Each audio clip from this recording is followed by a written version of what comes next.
बिस्मिल्लाहिर्रहमानिर्रहीम। शुरू करता हूँ अल्लाह के नाम से जो नहायत मेहरबान और रहम वाला है।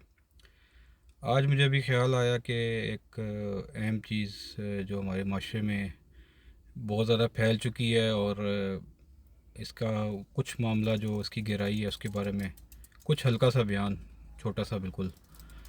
एक लफ्ज़ इस्तेमाल होता है रूहानी दुनिया में और शायद आमलीन में ज़्यादा होता होगा, इसको कहते हैं रिजत। रिजत क्या होती है?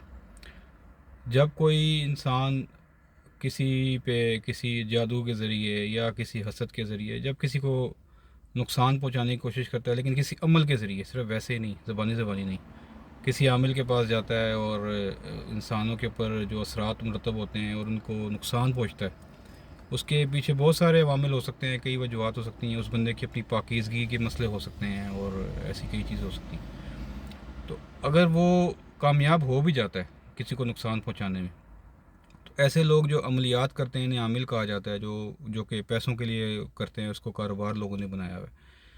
तो उसका बैक फायर जो होता है उसको रिजत कहते हैं। जब ये असरात अगले पे हो जाएं, अगले को नुकसान हो या ना हो, जो भी मामला जैसे भी चलें, वो एक अलग बात है, लेकिन जब उसे पता लग जाए या अगर वो बंदा नेकी की तरफ चल पड़े या उसके असरात उस पर ख़त्म होना शुरू हो जाएं, तो जिस इंसान ने ये असर करवाया होता है, किया होता है, उसका बैक फायर जो है वो शयातीन या जिन्नात, जिस असल बंदे ने उसका अमली तौर पे जिस पढ़ा होता है वो नहीं, जिसने करवाया होता है उस पर चले जाते हैं। अल्लाह का एक पूरा निज़ाम है, ऐसा नहीं है कि कुछ भी करते रहोगे और आपसे हिसाब नहीं होगा। दुनिया और आखिरत में इसका अज़ाब मिलता है और ये लाज़िम मज़लूम है।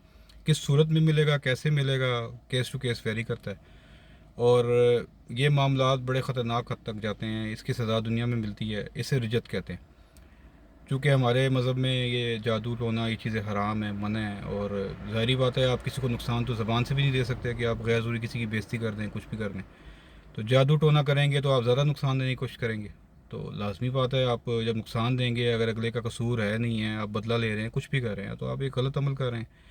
और जादू करना कराना कुफर है, इंसान दीन से बाहर हो जाता है। और इसके अलावा एक चीज़ बड़ी अहम है कि जो जादू करते हैं, जो औलिया अल्लाह बताते हैं कि ये लोग अमल वाले, अमलियात वाले, ये दीन से बाहर हो जाते हैं। उसकी वजह यह है कि जादू करने के लिए जिन शैतान को इससे रब्ता करना, इसके लिए जो मैंने सुना है कि ये कुरान शरीफ की आयतें और ऐसी बाबरकत चीज़ों को भी बड़ी गलाजत के साथ लिखते हैं और तब जाके ये जिन शैतान के से इनसे बात करते हैं। और कुछ बड़े औलिया अल्लाह बताते हैं कि जिन शैतान के काबू फिर नहीं आते ये, बल्कि उनके काबू ये आ जाते हैं।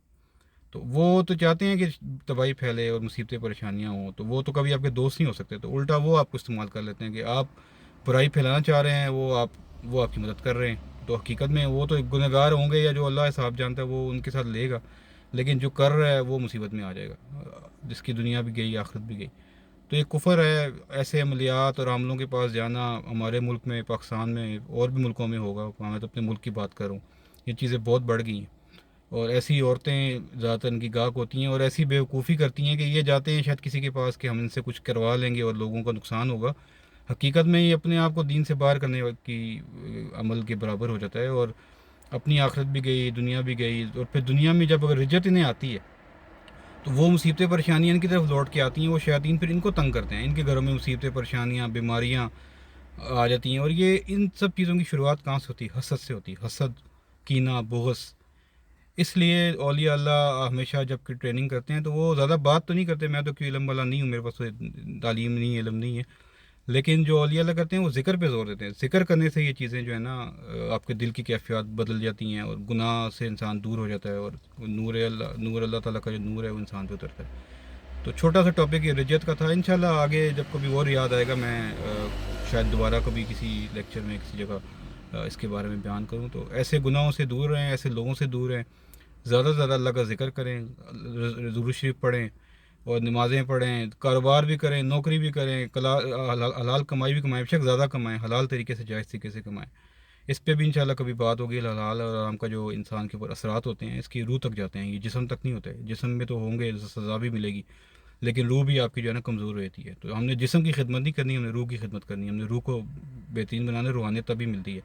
तो रूहानियत तो बड़ी आगे की बात है, असल तो चीज़ है शरीयत।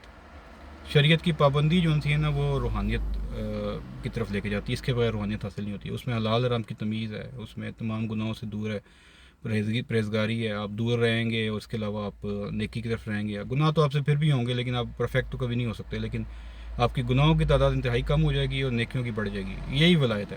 اصل ولایت ہی شریعت کی پابندی ہے. اور پھر روحانیت کے مرابل جو آگے مقامات ہیں وہ بیسیکلی روح ہوتا ہوتے ہیں. کئی لوگ کہتے ہیں ہمیں کرامات دکھائیں یا ہمیں کچھ دکھائیں ہم پھر مانیں گے. اصل میں یہ بات ہی غلط ہے.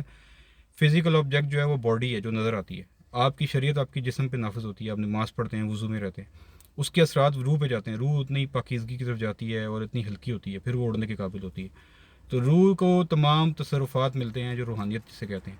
تو وہ آپ کیسے دکھا سکتے ہیں؟ اگر کوئی دیکھنا چاہتا ہے تو وہ اپنی روح کو اس مقام پہ لے جائے، وہ خود اپنی آنکھوں سے دیکھے گا، اس کی روح دیکھے گی، پھر اسے یقین آ جائے گا. تو روحانیت جو ہے وہ اس کا تعلق روح سے ہے، اور شریعت جو ہے وہ ڈائریکٹ جسم پہ امپلیمنٹ ہوتی ہے. اور جب شریعت صحیح طریقے سے جسم پہ امپلیمنٹ ہوتی ہے تو روحانیت خود بخود گرو کرتی ہے. تو آج کے لیے میرے خیال سے اتنا کافی ہے، چھوٹا سا کلپ ہے. انشاءاللہ آگے چل کے میں کسی وقت اس کی پوائنٹس لکھ کے کہ میں نے کیا کیا بتانا ہے تو میں اس کو تھوڑا سا تفصیل سے بیان کرنے کی کوشش کروں گا. اللہ حافظ.